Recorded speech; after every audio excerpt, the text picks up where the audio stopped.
Fala galera, boa noite. Vamos começar aqui mais um Talk Ludos. O convidado de hoje é Vitor Santiago. A gente vai falar sobre 3D, sobre mercado de games. E Vitor, fica à vontade aí. A gente quer saber, fala um pouco aí sobre tua carreira, como tu começou, como tu se interessou pelo 3D, pelo mercado de games. E fica Tá, à vontade aí, viu? beleza. Eu, eu vou falar onde eu tô e depois eu falo como foi o início. Eu trabalho com 3D já desde 2016, quando eu me formei na faculdade, me formei em julho de 2016. Em agosto eu já comecei a trabalhar. Eu comecei a trabalhar numa empresa chamada Virtus, aqui em Campina Grande. A gente estava fazendo um jogo mobile. Aí depois que o jogo acabou, eu continuei trabalhando lá, fazendo 3D só que para realidade virtual e realidade aumentada, fazendo modelagem poligonal para aplicações de treinamento com óculos.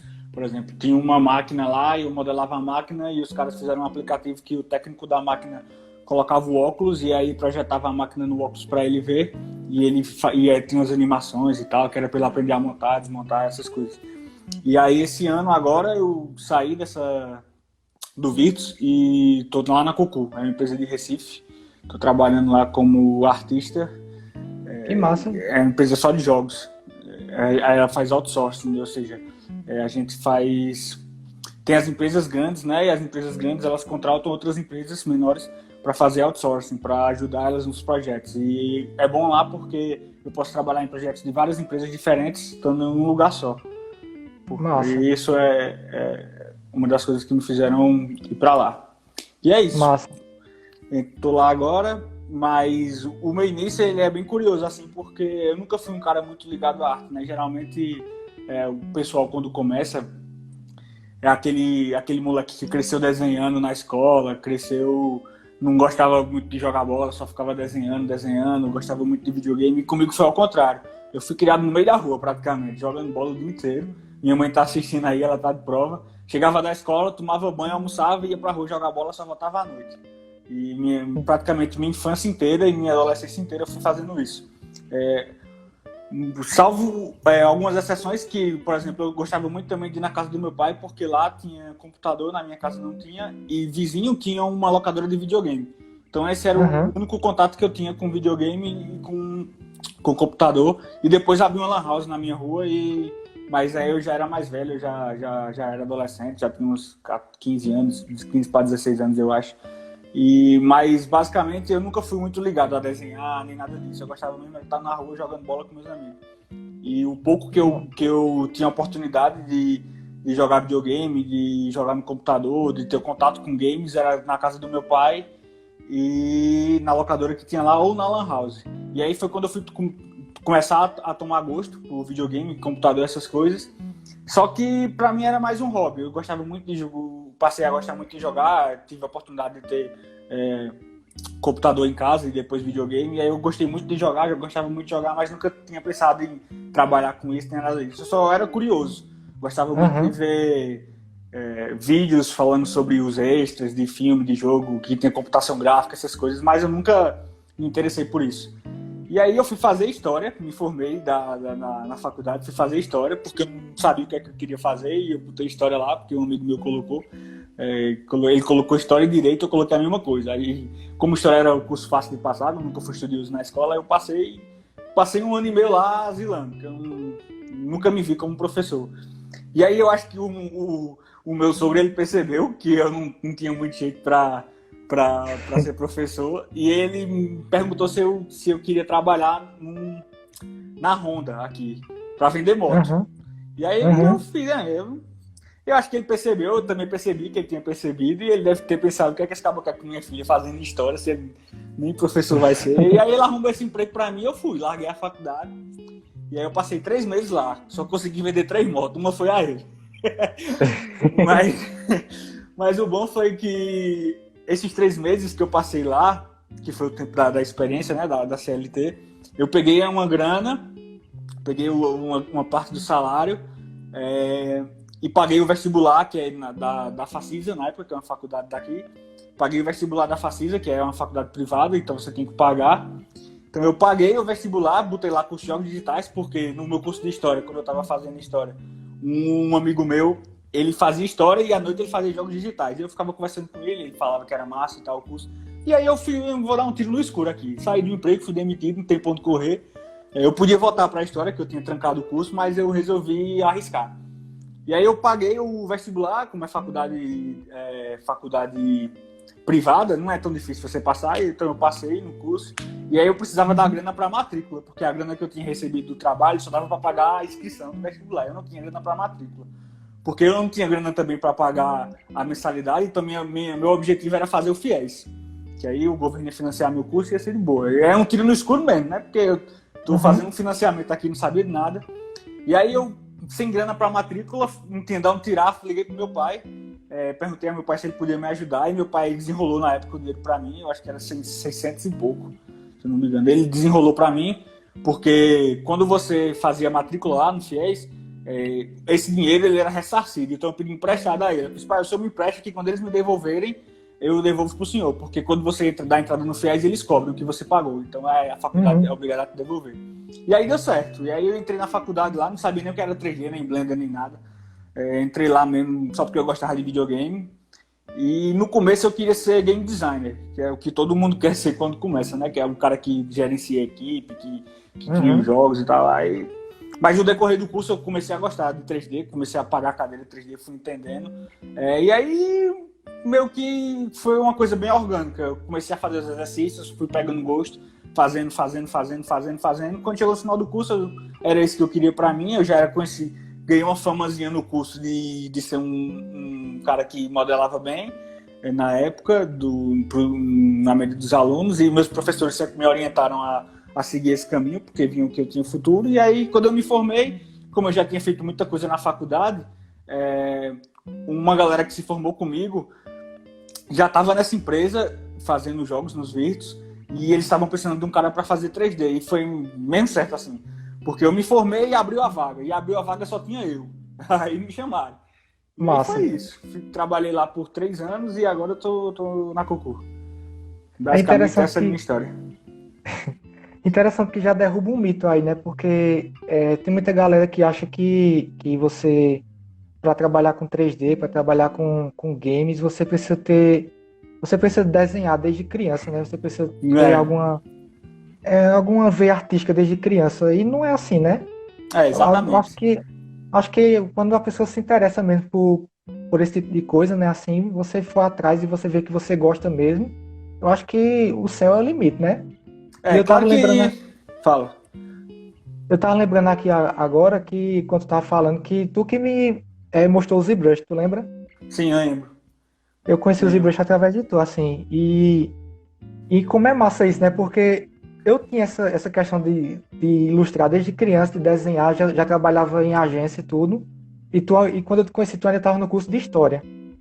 E eu conheci o ZBrush, que hoje é um programa que eu também trabalho através de tu, entendeu? Sim. Como é interessante, né? Massa, como é que funciona a realidade assim, né? Pois é. O massa é que, é como tu falou, né? A galera tem esse mito de que você tem que saber desenhar, de que é um dom, né? Todo mundo, principalmente o pessoal que não entende muito, fala, fulano tem um dom pra fazer o que ele faz. Só que o cara não sabe quantas horas você perdeu estudando pra você se especializar naquilo, pra você aprender aquilo. Claro que tem pessoas que têm facilidade, porque dependendo do quanto de exposição que você tem da arte ao longo da sua vida, seu cérebro ele consegue absorver melhor, consegue observar melhor, e você consegue transmitir aquilo que você vê para o papel ou para o computador, ou qualquer que seja a sua ferramenta para fazer arte, de uma forma mais clara. Mas nada mais é do que exercício e repetição. Você olha e pratica, que uma hora você vai conseguir exercer aquilo que você está tentando. Não é nada de outro mundo, nem dom, nem nada disso. É praticamente você se esforçar e fazer o que precisa ser feito. Massa. Vitor, e mediante a isso, assim, como tu já tá trabalhando já dentro do mercado, assim, como é que tu vê o mercado local e nacional hoje em dia para essa questão de games, para a questão de desenvolvimento de games, né, para para 3D mesmo, para ZBrush. Como é que tu sente um pouco assim desse mercado, tanto local, primeiramente, e segundo nacional? A gente sabe que mercado internacional, ele é bem amplo, né? A Aham. galera, tem muita gente que trabalha lá fora, muita galera sai daqui e vai trabalhar em outros mercados lá fora, né? Mas o Sim. mercado nacional em si, como é que tu tem sentido assim em relação para essa realidade? Uma das vantagens da nossa área, que eu costumo falar, é que, diferente de outras, você não é preso ao local onde você vive, porque a gente Uhum, trabalha por computador e trabalha com internet, então a gente tem acesso a praticamente o mundo inteiro dentro do nosso quarto. A gente consegue trabalhar desde para uma empresa local ou para uma empresa do outro lado do mundo, isso não nos impacta diretamente, isso é uma vantagem que a gente tem.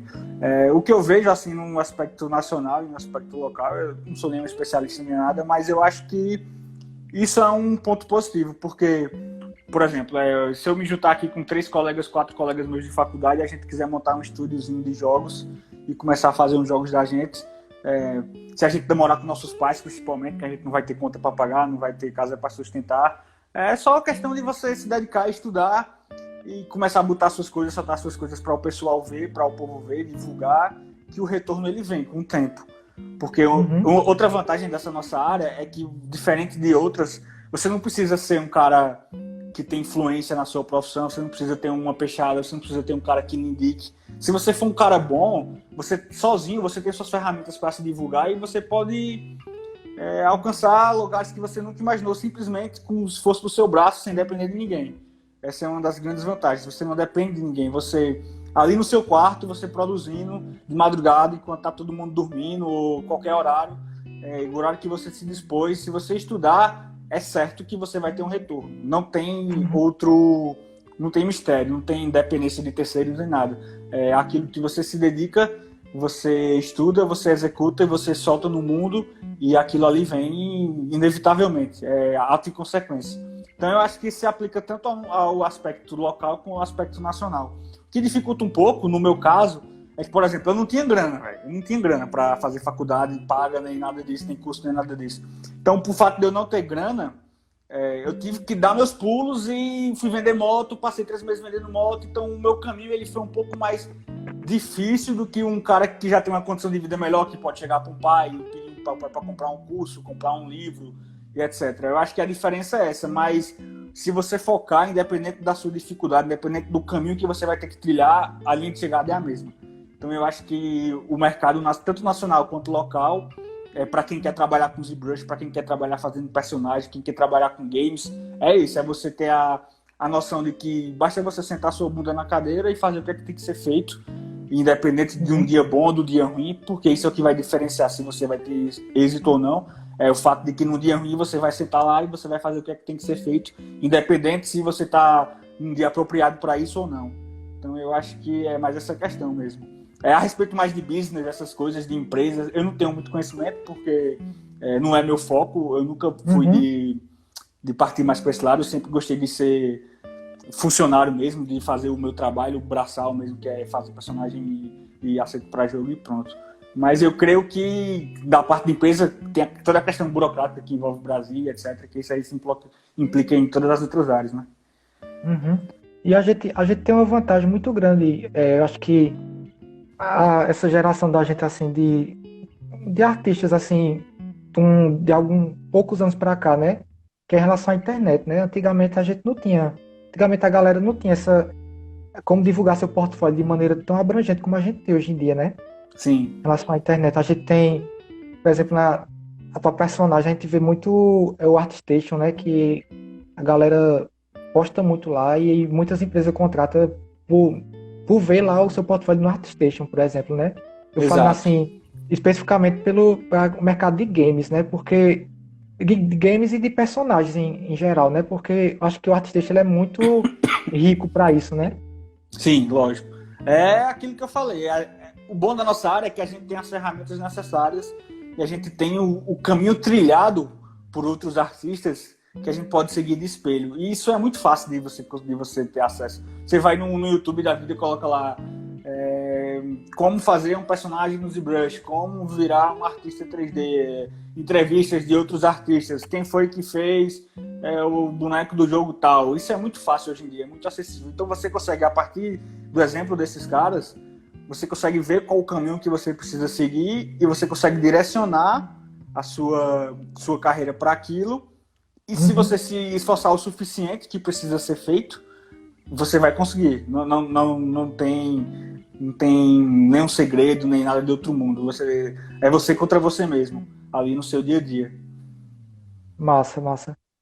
Vitor, eu queria que tu falasse um pouco pra galera que não sabe, a galera que já ouviu falar, já conhece, assim, ou não conhece, um pouco sobre o ZBrush, assim. O que é que o ZBrush faz, o poder do ZBrush, né? Que a gente sabe que é um programa extremamente utilizado no mundo todo, assim, por estúdios, por artistas do mundo todo. E como é que tu define, assim, a importância dele para esse mercado de games, a importância do artista que trabalha com ZBrush nesse mercado de games? E primeiro tu fala um pouco sobre o ZBrush, o que é o ZBrush, e sobre as atualizações dele que vem acontecendo, o que é que tu tem achado sobre isso, e a importância dele no mercado de games, assim, o que é que o profissional do ZBrush, o espaço que o profissional que mexe com ZBrush, trabalha com ZBrush, tem no mercado de games, na tua perspectiva. O ZBrush hoje em dia, eu creio que ele é uma das principais ferramentas para você trabalhar com modelagem tanto de personagem quanto para games, porque para quem não entende, para quem não conhece, o ZBrush ele é um software que ele simula uma escultura, só que no computador, por exemplo. Tem a escultura de argila lá manual, ele faz tipo a mesma coisa, só que no computador. Você usa uma tablet, uma caneta, e você desenha nessa tablet e você vai deformando a argila virtual dentro do computador. Isso serve para você esculpir personagens, para você esculpir carros, o que você quiser. Você pode fazer o que você quiser a partir de uma simples esfera. Você projeta a esfera lá na tela e você começa a esculpir, e ali o limite é a sua imaginação. E eu acho que hoje ele se não for o carro-chefe de software enquanto na indústria, ele é um dos principais, aí, top 3 softwares, porque com ele você consegue, como eu falei, você consegue fazer o que você quiser, as possibilidades que ele dão são ilimitadas. Então, eu posso fazer desde um personagemzinho, um cartoon mais simples, até um personagem super complexo, com detalhamento de poros e rugas, e ele tem a facilidade dele ser um software extremamente acessível para quem tem um computador mais limitado no início. Então você consegue ter resultados bem decentes com uma máquina não tão boa no sentido de detalhamento. Então eu acho que ele é o principal hoje em dia para você esculpir, para você criar. A indústria de colecionáveis usa muito ele também. Eu acho que é o programa mais usado para a indústria de colecionáveis, que é de action figures, né? Enfim, ele é um software, como você falou, ele não tem barreiras. Ele é usado na publicidade, em games, em colecionáveis, em filmes. Eu acho que para você que tem interesse em começar a trabalhar com isso, é indispensável você começar a estudar o ZBrush. E a respeito de atualizações, ele vem a cada dia melhorando, e a tendência é essa. Ele não tem um grande concorrente hoje em dia no mercado, justamente porque ele é tão bom que não tem concorrência, você não precisa, você consegue fazer praticamente o que você quiser com ele. E eu acho que é isso. Interessante, né? Porque tava vendo a questão do Blender, sabe? A questão do Blender, eles têm atualizado as ferramentas de sculpting ultimamente. E eles inseriram muita coisa nessa última atualização do Blender. Só que muito artista, eu tenho visto relatos de muitos artistas assim, que trabalham com ZBrush. Como vai demorar muito, assim, talvez nem chegue um dia a um software ele tomar o lugar do ZBrush, porque o ZBrush ele é muito específico para escultura, né? Pode falar. Eu tava, por exemplo, eu fiz um trabalho recente no Blender, escultura. Eu consegui fazer, mas eu senti falta de muita coisa que o ZBrush tem, assim, ainda, sabe? Muita ferramenta, tipo, para pintura digital, ferramenta para fazer detalhes mais finos. E até questão assim, impressionante como o ZBrush ele é leve, ao meu Exato. ver, né? Porque o Sim. Blender, ele tem a ferramenta de escultura, mas quando eu começava a aumentar as subdivisões dos personagens para fazer detalhes mais finos, começava a ficar lento, a travar o programa. O ZBrush não, o ZBrush eu posso ir até um certo limite e o computador não trava. Você pega um computador não tão bom, né? E mesmo assim você consegue fazer muita coisa, como tu falou, né? Então É, eu acho que vai demorar ainda muito, talvez não aconteça de algum software ele tomar o lugar do ZBrush, né? exato. Exato. É pelo que você falou, né? Ele é muito específico e ele cumpre muito bem aquilo que ele se propõe a fazer. Então, assim, é disparado o melhor. Não tem outro software no mercado hoje em dia que Uhum. bata de frente com ele. Ele é leve, ele faz o que ele tem que fazer de uma forma eficiente. No início você estranha um pouco, porque a interface dele é meio estranha, né? É diferente do que a gente é acostumado a ver. Mas quando você se acostuma com ele, você vê que ele é indispensável e que o que você faz nele, você consegue com muito esforço e às vezes nem consegue fazer em outro software. E a galera utiliza muito ele para cinema também, né? Porque até tanto cinema quanto publicidade, quanto jogos, quanto colecionáveis, até um certo ponto do workflow ele é o mesmo, né? Ele não muda. Então, Uhum. dependendo da plataforma não, dependendo da área que você está trabalhando, você consegue ir até o final só com ZBrush. Por exemplo, na área de colecionáveis, você consegue ir ao final só com ZBrush. Você não precisa levar para outro software. Talvez você precise para abrir Uhum. uma UV ou abrir uma malha de alguma coisa, mas aí é jogo Uhum. rápido. Você leva, exporta, abre a malha, volta, traz e já consegue resolver aquilo. Não é... Dependendo do que você está fazendo, você consegue usar 100% só o ZBrush para fazer as coisas. Cara, pra mim ele é tão bom o ZBrush que a gente sabe a questão da retopologia não complicado fazer, que ele é uma retopologia automática, né? Mas Sim, mesmo assim a gente consegue fazer uma retopologia aceitável para você pousar um personagem para fazer um render legal, né? sim, exatamente. Para animação a gente já não. Ainda tem galera que faz a retopologia automática dele, consegue fazer uma animação básica nele, mas consegue. Assim, nele não, em outro software, mas consegue fazer uma retopologia que acaba usando em animação. O que muita E. gente faz quando quer poupar tempo é você dá um zero mesh lá, reconstrói a malha dele e aí você aproveita aquela malha como base e aí joga num Maya ou num Blender, sei lá, e só faz refinar aquela retopologia. Você não precisa Uhum. fazer uma do zero. Muita gente faz isso também. Eu achei impressionante uma ferramenta que eles recentemente que eu digo assim, acho que foi um ano atrás que eu vi, pode ser que ela tenha sido lançada, não tô lembrado. Eu vi logo que foi lançado, e que eu achei impressionante, ela é tipo um scanner assim, uma ferramenta que é um scanner. Você escaneia uma parte de uma textura que você fez nele, né? Aham, E você pode ir replicando ela com esse scanner pela malha todinha do personagem. Eu aham, achei sensacional isso. sim.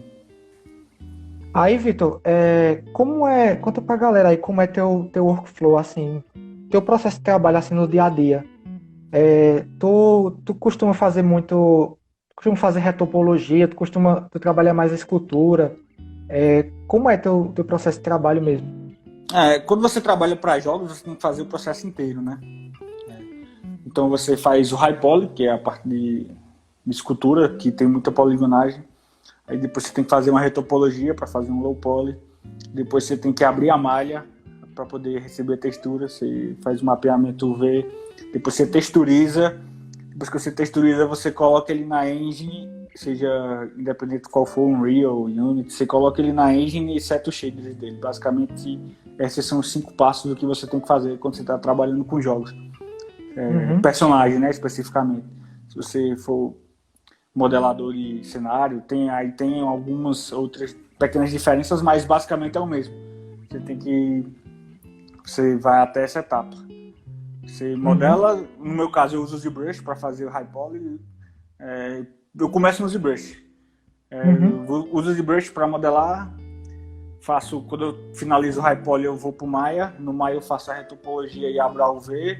E depois eu vou pro Substance Painter para texturizar. E depois de Substance eu jogo onde eu vou renderizar, seja um Marmoset, um Unreal, um Unity, depende da demanda. Massa. Tem uma pergunta aqui nos comentários. Galera, se quiserem fazer alguma pergunta, pode ficar à vontade, viu? É a pergunta do Paulo Bessa. Ele está perguntando aqui: topologia de jogo teria que ser mais low poly comparada à indústria de cinema? Sim, com certeza. Apesar de que hoje em dia as cinemáticas de jogos elas têm uma poligonagem bem alta. Me enganei. A poligonagem dos jogos ela tem uma poligonagem bem alta, que os jogos mais recentes eles estão usando os mesmos modelos para fazer as cinemáticas dos jogos. Antigamente não, antigamente você tinha um modelo para o jogo mesmo, a parte que o cara joga, e quando tinha alguma cutscene, algum vídeo, alguma animação, era outro modelo mais detalhado, porque como era pré-renderizado, você poderia explorar mais isso. E na engine ela não tinha capacidade de rodar aquela tanta quantidade de polígonos da animação. Hoje em dia está mudando, mas a diferença do cinema para os games ainda ela existe. E é diferente, assim, no caso, se você está fazendo um personagem para cinema, ele tem um tratamento diferente nessa questão de retopologia, de textura, de UV, do que para jogos. No caso dos jogos, você tem que dar uma otimizada a mais, tem que dar uma polida a mais para que a engine consiga rodar. Mas eu acho que no futuro, assim, a tendência é que esses dois workflows eles se aproximem ao ponto de que seja a mesma coisa. Porque a gente vê que a indústria de games está evoluindo muito nessa questão de capacidade de renderizar, de processar as coisas. E a tendência é que tudo vire real time, na minha visão, porque é bem mais fácil. Você não precisa deixar uma cena renderizando a noite inteira, você não precisa deixar renderizando por dias e por semanas, como na indústria de cinema, um frame ou um quadro de uma animação. Você pode fazer tudo isso em real time, utilizando o mesmo esquema que uma engenharia de jogos usa. E até mas isso ainda é mais para frente. Até os softwares já estão pensando nisso, né? Porque a gente pega o Blender, a evolução da Eevee, né? Como é que tá sendo... Não sei se tu chegou a ver dessa do Blender 2.8 para cá, né? Que tá na versão 2.9 para lançar. Agora, acho que vai lançar agora em setembro, se não me engano. E eles estão investindo muito nessa questão da Eevee, que é a engine real-time do Blender, né? E eles estão botando muita coisa mesmo. Assim, eu acho que pensando justamente nessa questão que tu falou, a questão do real-time em games, na indústria de games, né? A indústria até na própria indústria de cinema mesmo, não sei se cabe utilizar, mas a gente pega mesmo assim, a evolução dos games hoje em dia. E eu concordo demais contigo em relação a isso de se aproximar esse workflow da indústria de games com a indústria de cinema. Porque a gente pega um jogo como The Last of Us 2, né? Cara, impressionante o gráfico daquele jogo, assim, impressionante como tem cara de filme, cara de cinema, né? Sim. História toda. O 1 a gente já tinha visto muito isso no 1, né? E o 2 veio pra mostrar mesmo assim uma nova evolução do mercado de games, né? Sim, exatamente. Eu dei uma olhada no Eevee, eu baixei ele, eu fiz até umas coisinhas pra ele lá no trabalho pra testar. E eu achei bem legal, ele não pesa também, ele é bem leve, pelo menos no meu computador, ele é bem leve, eu gostei de usar ele. E é como você falou, a tendência acho que é as duas maneiras se aproximarem, os dois workflows se aproximarem, porque principalmente pelo fato de você ganhar tempo quando você está renderizando em real time, que você não precisa botar uma cena para renderizar por horas e dependendo da cena até dias. E tu falando agora, eu nem tinha me ligado nisso, né?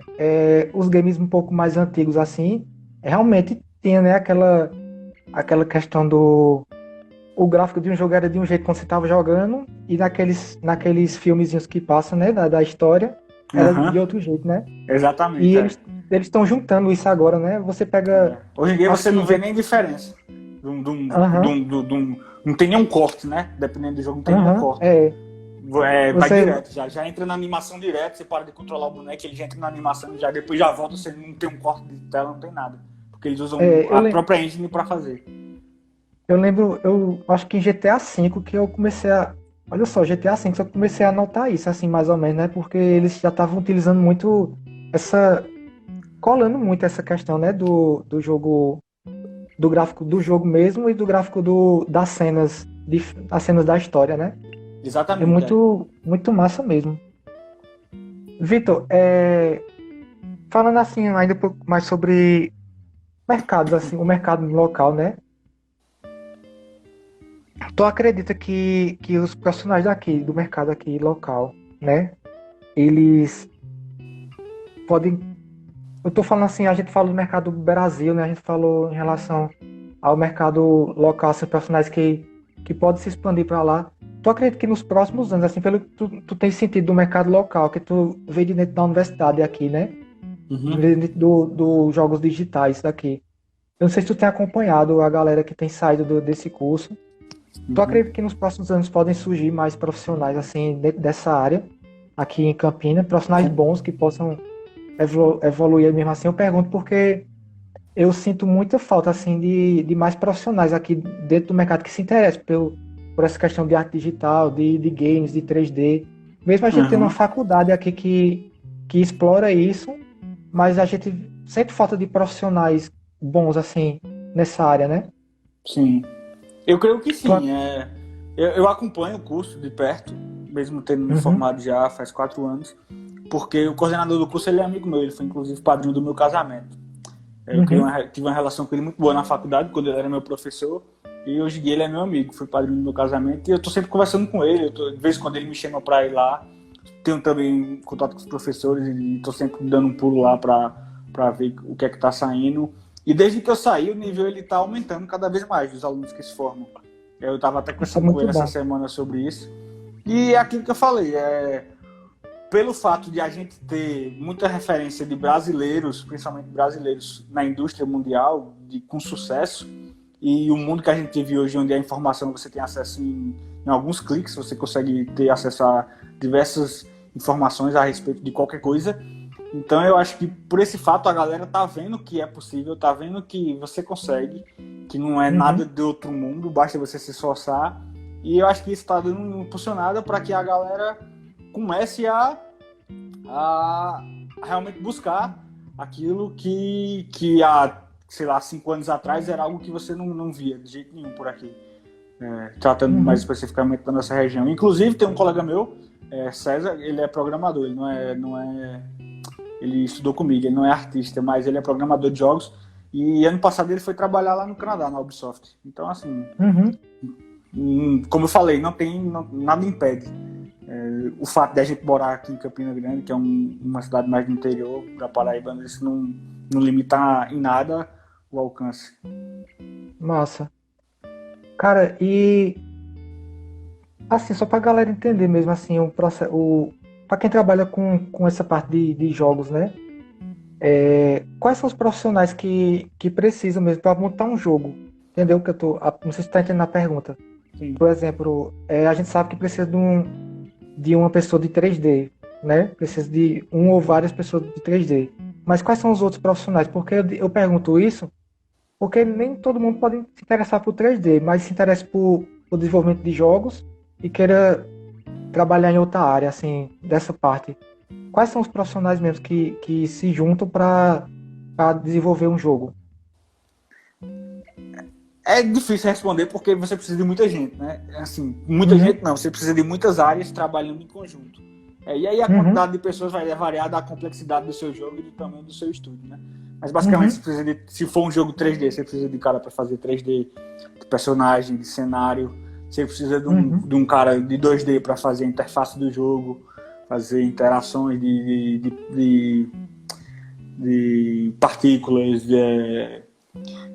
menus, essas coisas, tudo que for de arte 2D, você precisa ter um cara para fazer 2D, você precisa ter programadores para fazer parte de gameplay, parte de integração com, sei lá, se for o jogo do celular, de integração com a Google Play ou com a Apple Store, parte de uhum, servidor, você tem que ter programadores, você tem que ter designers, são caras que vão construir os levels dos jogos, vão criar os desafios, criar as fases, escrever história do jogo, se for um jogo que tem história. Então, basicamente, você precisa de programadores, artistas, tanto 2D quanto 3D, e designers. E também, pessoal, isso aí a galera terceiriza mais, na questão de música. Você precisa contratar um cara que faz trilha sonora para desenvolver os sons do seu jogo, ou comprar na internet. Mas basicamente são essas 5 áreas que você precisa. A galera de áudio para fazer os áudios, a galera de design para montar as fases dos jogos, montar todo o escopo do jogo, programadores, artistas 2D e 3D, se o jogo for 3D. É bem amplo, né, o mercado, assim, Sim. as funções, né? Então, também já tira o medo da galera que quer entrar nisso assim, porque você pode englobar em várias Sim. áreas, você pode contribuir com várias áreas, né? Não precisa você Exato. saber mexer com 3D. Você pode fazer outra coisa, né? Aqui eu tô falando no macro, né? Mas se você for mais a fundo aí, você vai ter artista só de cenário, artista só de personagem, vai ter animador só de 3D, animador só de 2D, vai ter um cara que só programa gameplay, um cara que só programa integração com menu, essas coisas, vai ter um cara que só faz design de level, outro cara que faz design mais focado em desafio, em recompensa, em monetização do jogo, como é que ele vai trabalhar a questão da monetização do jogo dele com o usuário, UX, experiência de usuário. Então, assim, programador que o cara faz só inteligência artificial. Então, se você for abrir mesmo o leque, você vai ver que para você fazer um jogo, você precisa de muitos profissionais de diversas áreas fragmentadas. Massa. Aí, qual a dica assim que tu daria para quem tá começando? Assim, em relação a falando mais assim em relação a tempo, a estudo, a dica que tu daria pra galera, como conciliar essa questão de estudo, questão de trabalho do dia a dia, questão de você dar atenção à família, né, que é o mais importante, né? E a gente sabe que a gente precisa organizar nosso tempo para isso. Eu sempre estou perguntando isso para a galera que eu estou fazendo nas lives aqui, porque eu acho que é uma dúvida muito recorrente, assim. Eu acho interessante ver a visão de cada um, né, de cada pessoa, como é que organiza seu tempo, porque isso ajuda a galera a ter essa percepção e saber como organizar mesmo essa questão do seu workflow, o seu estudo principalmente também, né, que o estudo a gente sabe que a gente precisa bastante, né, a gente trabalha com essa área, a gente precisa estar sempre se atualizando, sempre estudando direto. Mas em contrapartida a gente precisa viver também, a gente precisa viajar, a gente precisa ter um lazer, a gente precisa estar com a nossa família, né? E qual a tua dica que tu dá assim em relação à organização desse tempo? Como é a tua organização de tempo mesmo para esse trabalho, estudo, família? Hoje em dia, a minha organização de tempo ela tá pior do que antes, eu acho. Porque depois que você casa, você tem outras responsabilidades, né? Esse tempo ele fica... Você acha que vai ter uma folga, porque você vai estar na sua casa, não vai estar mais com sua mãe, não vai... Enfim, você vai ter um tempo para focar na sua vida e fazer o que você quiser. Você não tem outras pendências, mas é o contrário, né? Com isso vem responsabilidades e vem outros afazeres. Hoje em dia a minha vida ela tá bem corrida, porque eu trabalho em tempo integral durante o dia. Agora na Cocô eu trabalho de 9 da manhã até às 18 horas. Tenho 1 hora para almoço. Tô trabalhando remoto, né? De casa por causa do corona, mas quando passar essa pandemia aí eu vou para Recife. Mas trabalho até a noite, depois quando dá umas 18 horas eu paro, vou comer alguma coisa, tomar um banho. Às vezes, se eu estiver muito cansado de trabalho, eu vou assistir um pouco de TV, mas em seguida eu volto pro computador para estudar. Eu passo basicamente das 24 horas, eu passo acho que no mínimo umas 15 horas sentado na frente do computador, trabalhando ou estudando. E aí, no final da noite, mais ou menos, eu costumo dormir cedo. É uma prática que pelo menos isso eu faço questão. Eu não sou um cara muito de entrar madrugada adentro, a não ser quando eu tô com um prazo muito apertado ou quando eu tô muito empolgado com alguma coisa. Mas geralmente eu durmo ali no máximo 1 hora da manhã, estourando, porque eu gosto de acordar cedo no outro dia, porque aí meu dia rende mais. Então, mas tinha época que eu dormia 3 horas da manhã, 2 horas da manhã, já teve dia aqui que eu fui dormir mais de 4 horas da manhã resolvendo coisa. Então, assim, você tem que ter na sua cabeça que é um processo lento e que esse processo lento exige sacrifícios. Então, se você for casado, se você for solteiro, é mais fácil, porque dependendo de como é a sua vida, porque você vai ter seu quarto e você vai ter sua privacidade ali. Você fecha a porta do quarto, fica estudando, você não vai ter responsabilidade nenhuma, até dar uma dor no seu juízo e você dormir. Mas se você é casado, você tem que sentar com sua esposa, tem que conversar, dizer, eu tô ausente, eu sei que eu tô ausente, mas eu preciso, porque é um sacrifício que eu faço hoje para ter uma recompensa amanhã. Então aí cada caso você tem que tratar de uma forma diferente. No meu caso, eu tenho uma abertura muito grande com minha esposa, a gente se dá muito bem, então ela sabe que de 9 horas da manhã até 11 horas da noite, às vezes, eu não vou estar com ela, infelizmente. Eu vou estar produzindo, vou estar estudando ou trabalhando. Claro que nesse meu tempo tem uns intervalos, você para às vezes em 40 minutos, vai descansar, vai fazer um lanche, alguma coisa, mas a vida, eu vejo assim, a vida você precisa se sacrificar para você alcançar seus objetivos. Essa é a diferença entre um cara que tem êxito e um cara que não tem êxito. Que o cara que não tem êxito, qualquer obstáculo, ele simplesmente para e não segue em frente, enquanto o outro cara está lá batalhando. Eu acredito muito nisso. Então, basicamente, hoje em dia, essa é o meu mindset, a minha mentalidade. É que eu preciso me esforçar hoje. É um tempo difícil, é um tempo que não volta, principalmente ele não volta, então eu tenho que focar cada vez mais. E vai chegar um tempo que eu não vou precisar mais passar 15, 16, 17 horas na frente do computador, porque eu já vou ter atingido um patamar que ele vai me proporcionar um certo conforto. Então eu vou ter mais tempo para ficar com minha esposa, eu vou ter mais tempo para me divertir, vou ter mais tempo para jogar videogame, vou ter mais tempo para fazer o que quiser, porque aquela parte de sacrifício já vai ter passado. Então, para quem está começando, é importante você ter isso em consciência, que a área de 3D ela é uma área muito boa, ela é uma área que chove emprego, chove oportunidades, mas você tem que ser bom. Você não consegue ir para frente se você for um profissional meia boca. Por exemplo, hoje em dia a gente sabe que tem advogados meia boca que conseguem ganhar uma grana, a gente sabe que tem médicos meia boca que conseguem ganhar uma grana, a gente sabe que tem professores ruins que passam no concurso ali, um concurso menor e fica dando aula e ele não se esforça para crescer porque ele está concursado. Na nossa área não tem isso, você tem que ser bom. E se você não for bom, se você não for o cara que se mata todo dia para alcançar seus objetivos, você não vai para frente. Você tem que. Então, se você vai começar hoje, se você quer começar hoje, já tem isso em mente. Que você vai precisar sacrificar, você vai precisar de abrir mão de muita coisa. Às vezes de sair com seus amigos no final de semana, às vezes de ir pro cinema, de gastar um dinheiro com sua namorada, dar um presente para comprar uma peça para o seu computador, que você precisa trabalhar melhor. Você tem que ter essa noção de que você vai precisar se esforçar, você vai precisar se sacrificar. E tendo o lado bom disso é que, como eu falei no início, a nossa área ela é muito certeira. Você tem muito certo caminho que você tem que trilhar. Então, é esforço e recompensa, é algo imediato, assim, é um canal direto, não tem meio termo. Então, se você acreditar que isso é capaz para você, se você acreditar que você consegue, você tem que focar desde o início. E essa é a primeira dica, a mais importante para quem está começando. A segunda dica é que você tem que procurar... Hoje em dia tem muito material grátis na internet, tem muito material no YouTube, de fácil acesso, que você não precisa pagar nada, mas no meu caso, a faculdade ela foi indispensável, porque tem muita gente que faz essa pergunta, né? Mas eu preciso fazer faculdade? Aí depende. No meu caso, eu precisei fazer faculdade, porque eu não conhecia a área. Então, se você é um cara que está perdidão ainda, terminou o ensino médio agora, sei lá, e está perdidão, não sabe ainda o que quer fazer da sua vida, é um cara que gosta, você tem que experimentar coisas até descobrir. E no meu caso foi assim, eu fazia história, larguei história, 1 ano e meio de curso, porque sabia que não tinha futuro, fui vender moto, passei 3 meses vendendo moto, só vendi 3 motos, eu sou um péssimo vendedor, mas eu peguei aquela grana que eu ganhei nos 3 meses e investi num curso superior que hoje em dia é o que me garante, que traz o meu sustento. Então, assim, você tem que arriscar, buscar ferramentas de conhecer a área, de saber o que é que você precisa trabalhar, porque é uma área muito ampla, você pode fazer diversas coisas.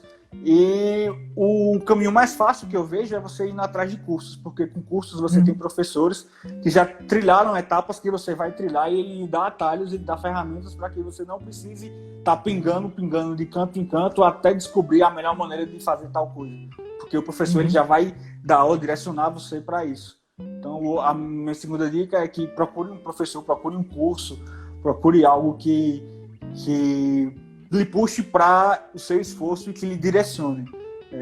O bom o YouTube ele é muito bom, é muito bom você estudar por conta própria, mas é ruim também porque você às vezes acaba se perdendo no meio do caminho, caso você não tenha um direcionamento e não seja um cara focado.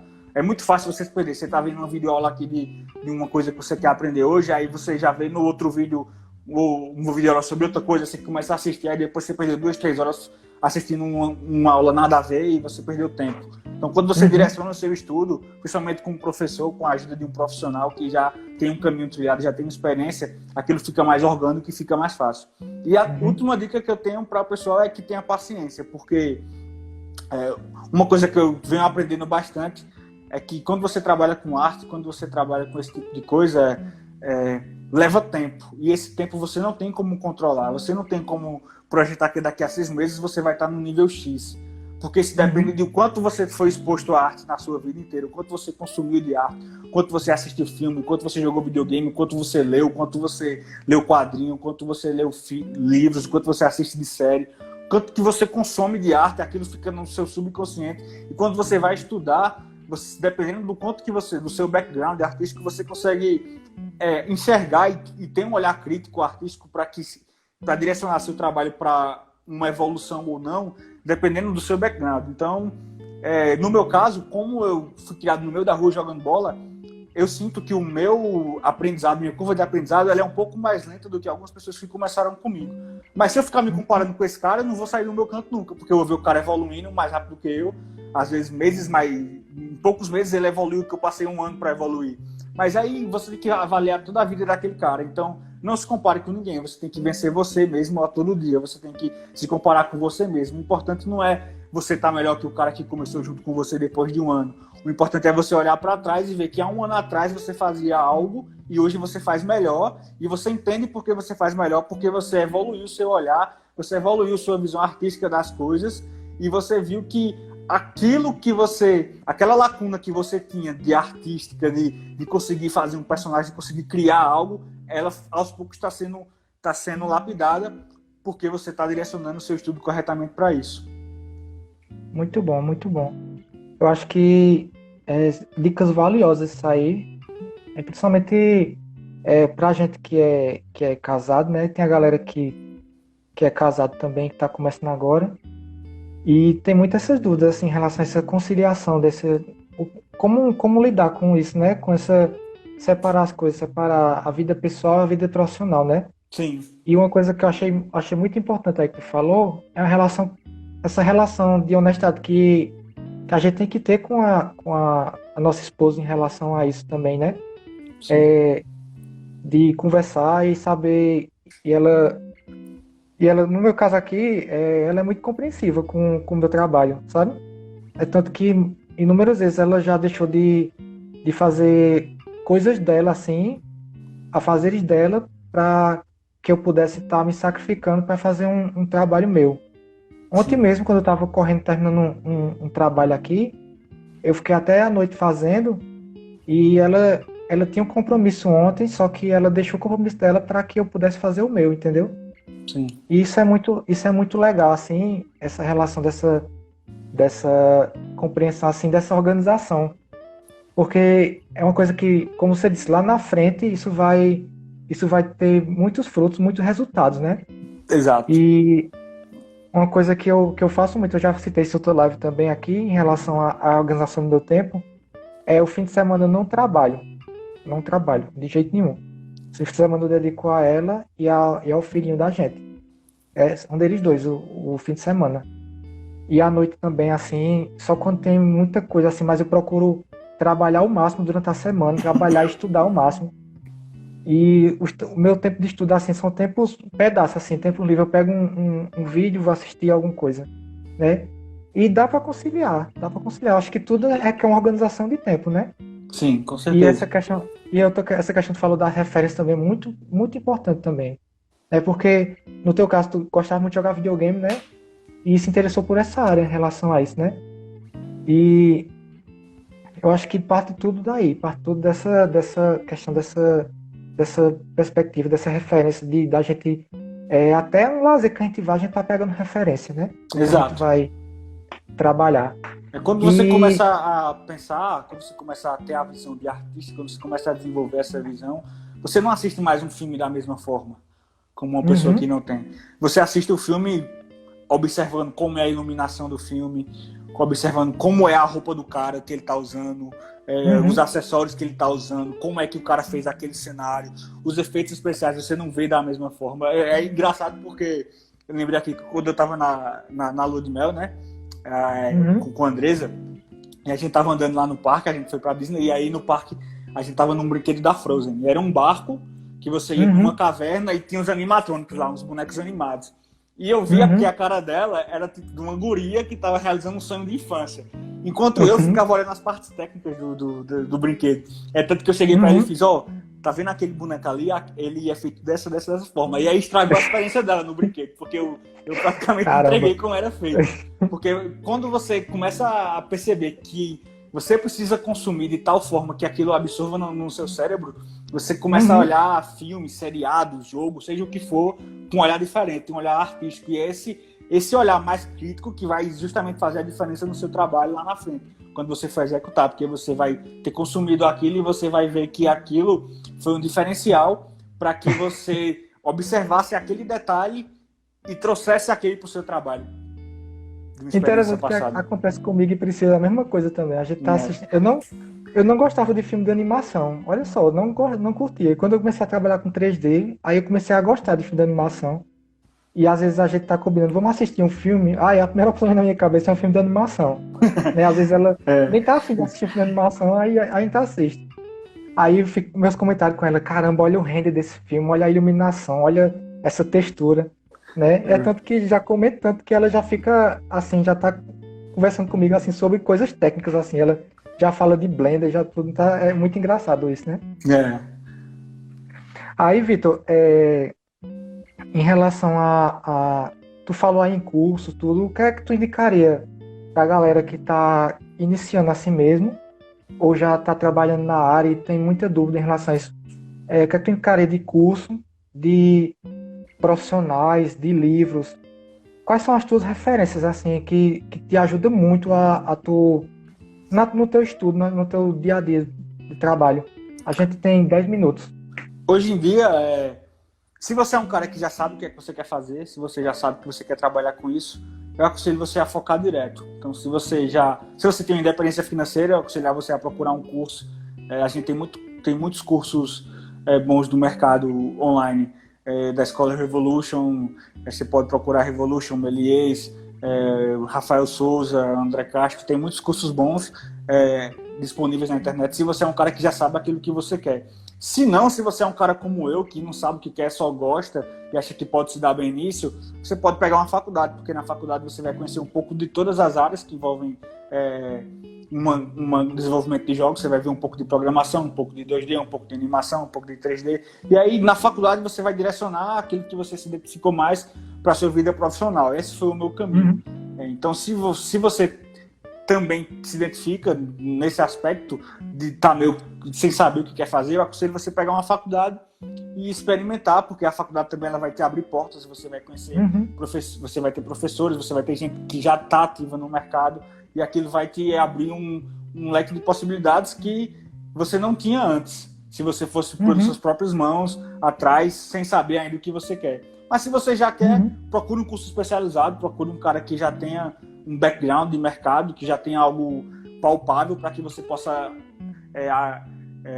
adquirir, que você possa extrair desse cara e começar a desenvolver a sua habilidade. E em questão de livros, é muito bom você... porque não tem como eu pegar aqui, mas eu tenho um... Deixa eu ver se eu consigo pegar aqui bem rapidinho. Para a parte de personagens...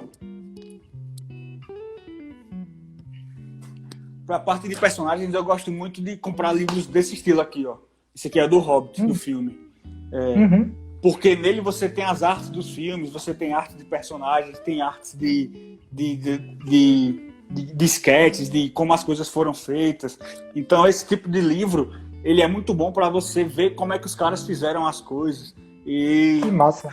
Livros de jogos, de filmes, que mostram as artes dos jogos e dos filmes, eles são muito bons nesse sentido, para você absorver conteúdo de como os caras fizeram, de como vários sketches que os caras fizeram até chegar no resultado final. E de um lado mais técnico, eu gosto de como eu trabalho com personagem, né? Livros que falam de anatomia. Esse livro aqui tem fotografias, tem desenhos. Então, é importante, porque aí você vai desenvolver sua percepção visual a respeito das formas de como o corpo humano ele reage em determinadas situações, de como como a musculatura ela se deforma em determinados em determinados aspectos. Então, assim, livros de anatomia, livros de jogos, quadrinhos, livros de filmes são muito importantes porque você consegue desenvolver uma visão artística, não só de leitura. Claro que aí também você tem livros de literatura mesmo que você lê e vai estimular a sua criatividade. Mas basicamente os que eu consumo são esses aqui, hoje em dia. Massa, que massa. E profissionais, assim, tu indicaria quais, assim, os que são referência para tu? Cara, a maior referência que eu tenho hoje em dia é o Rafael Grassetti, né? Que eu acho que ele, todo brasileiro, ele é a maior referência. Que ele é diretor de arte da Santa Mônica, fez o God of War novo. Eu acho que ele é a maior referência que a gente tem no Brasil hoje. É um cara que... Eu tive a oportunidade de conhecer ele pessoalmente na Hybe e fiz um workshop com ele, e você vê que ele é um cara que ele fez o que tinha que ser feito, que foi o que eu mais falei aqui hoje. Ele se esforçou desde cedo e estudou, e hoje em dia ele é um dos maiores caras da indústria mundial e é brasileiro. Então, assim, você vê que aquilo está ao seu alcance se você fizer por onde. Não é nada de outro mundo. Eu acho que ele é a maior referência que eu tenho hoje. E eu também tenho uma referência muito grande, que é o Rafael Souza. Se você colocar no YouTube lá, Rafael Souza, foi o primeiro curso que eu comprei depois que eu terminei a faculdade de 3D. Foi o dele e o do André Castro, o workshop do André Castro, mentoria.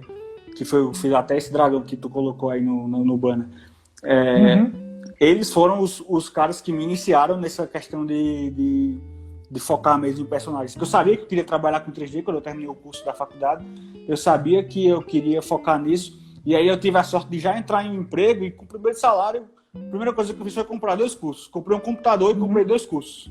E foi o curso do Rafael Souza, que é um curso de anatomia, que eu acho que ele é o melhor professor do Brasil hoje em dia para tratar disso. Não tem mais ninguém. Se você for na internet, você vai ver o comentário da galera a respeito do curso dele. E o André Castro, ele me ajudou a abrir minha visão para o processo de escultura no ZBrush, de você criar algo, de você esculpir algo. Foi a minha primeira grande experiência fazendo um modelo meu, foi com a mentoria dele. Então, são 2 cursos que eu indico bastante para quem está começando. E mais do ponto de vista de referência mesmo, aí abre o leque para várias pessoas. Tem o próprio André Castro, o próprio Rafael Souza, tem o Rafael Grassetti, tem o Bruno Câmara, tem o Igor Cato, tem o Glauco Long, tem o Cris Costa, né? Cris Costa, tem infinitos, Bernardo Cruzeiro, Eduardo Silva. Se a gente passar aqui, pode passar a noite aqui falando sobre grandes artistas hoje em dia que são de referência, todos brasileiros, que você tem como você se espelhar nesses caras hoje em dia. Se a gente for falar, listar mesmo, vai passar a noite todinha aqui falando sobre cada um deles. A gente pode até colocar alguns lá na descrição do vídeo, né? No YouTube, né? Sim, pode ser. Vitor, queria aproveitar esses minutos finais para te agradecer por ter aceitado o convite. Cara, foi muito, muito, muito bom mesmo. E eu fico feliz, assim, de ver, assim, você crescendo, assim, porque eu te acompanho desde o começo mesmo nessa área, e vendo o quanto tu tá evoluindo, assim, e como isso é bom, né? Sim. E que o exemplo que, assim, que fica pra galera, né? O quanto é importante você se dedicar a estudar. Tamo junto aí, viu, cara? Pois é, eu que agradeço. Muito bom, sempre que precisar, pode contar comigo pra tudo. Eu me lembro que quando eu tava começando minha rotina, tu foi lá em casa e me deu um estoque de desenho lá, fazer boneco com proporção de 8 cabeças, eu não sabia nem o que era, nunca soube desenhar, e não imaginava que hoje em dia ia estar trabalhando com isso. Então, fica o meu agradecimento também, sempre que precisar, tamo aí. Massa demais. É isso aí, galera. Eu queria agradecer quem ficou aí até o final. Eu queria mandar um beijo especial aqui pra minha esposa, que ela vai estar aniversariando amanhã. Aí, ó. E dizer que eu amo muito ela. Boa. E eu queria só anunciar bem rapidinho, tem 18 segundos. A live semana que vem vai ser com o Gerson. Gerson é um amigo meu, ele é muito bom, é um cara experiente já de Recife, e vai falar sobre stop motion e fotografia. Nossa. E até sexta-feira, galera, se Deus quiser. Se Deus quiser. Se Deus quiser. Se Deus quiser. Se Deus quiser. Se Deus quiser. Se Deus quiser.